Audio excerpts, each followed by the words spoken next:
ফিরে এলাম বিরতির পর।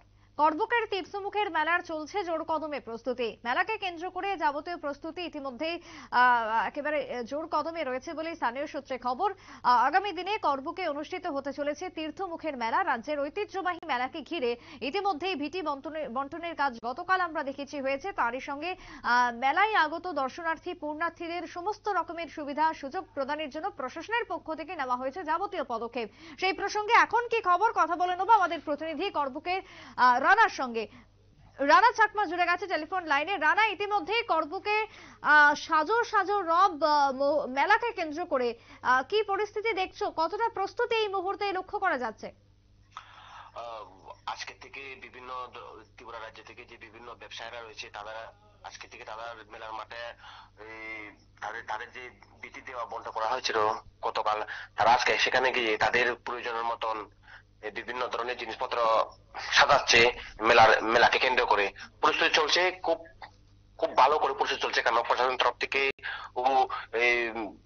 বিভিন্ন ব্যবসা বাণিজ্য যারা আছেন তাদের নিয়ে এখানে তারা বিভিন্ন ধরনের তাদের যে ব্যবসা বাণিজ্য শুরু করবে, বিভিন্ন ধরনের যে দোকান ফোকান তারা আজকে থেকে তারা শুরু হয়েছে যাওয়া। রানা, গতকাল আমরা দেখেছিলাম ভিটি বন্টনকে কেন্দ্র করে স্থানীয় সূত্রে বেশ কিছু অভিযোগ খুব দেখা গিয়েছিল। সেই জায়গায় দাঁড়িয়ে সকলে কি ভিটি পেয়েছেন, কি খবর? দেখুন, এখানে প্রত্যেক বছর এইভাবে এরকম হয়। তীর্থমুখের মেলাকে কেন্দ্র করে এখানেও ত্রিপুরা রাজ্য থেকে বিভিন্ন জায়গা থেকে মানুষ আসে। দিন দিন তো মানুষের চাহিদা বাড়ছে।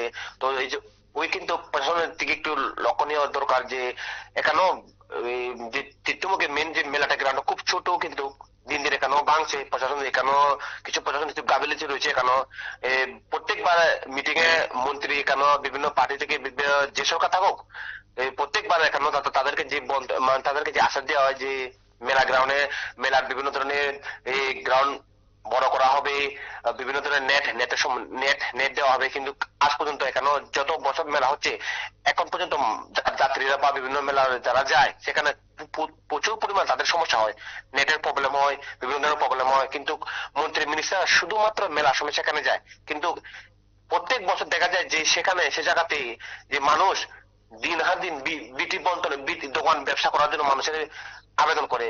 এবছর দেখা গেছে প্রায় 1400 উপরে পড়েছে বিটির জন্য তাদের আবেদন, কিন্তু এখানেও পেয়েছে মাত্র 600 মতন বিটি। সেজন্য হইবে এখানে চলবে এরকম এরকম হয়েছে যে গতকাল দেখা গেছে যতনবাড়িতে কিছু লোকাল তাদের যে প্রতিবাদের বিক্ষোভ কেন তারা লোকাল হয়ে পায়নি বিটি, সেই জন্য তারা কাউকে যতনবাড়িতেও করবুক যাওয়ার রাস্তা অবরোধ করেছেন। বেশ, অনেক ধন্যবাদ রানা তোমায়। কথা বলছিলাম করবুকের প্রতিনিধি রানা চাকমার সঙ্গে। তবে তীর্থমুখের মেলাকে কেন্দ্র করে এই মুহূর্তে সাজো সাজো রব এবং তারই সঙ্গে চলছে চূড়ান্ত ভাবে প্রস্তুতি। তবে বেশ কিছু অভিযোগ রয়েছে স্থানীয় মহলে এবং সেই অভিযোগ যাতে খতিয়ে রাখে প্রশাসনিক কর্তা মহল, যার দাবি উঠে আসছে করবুক থেকে। একটা বিরতির পর ফিরছে, সঙ্গে থাকুন।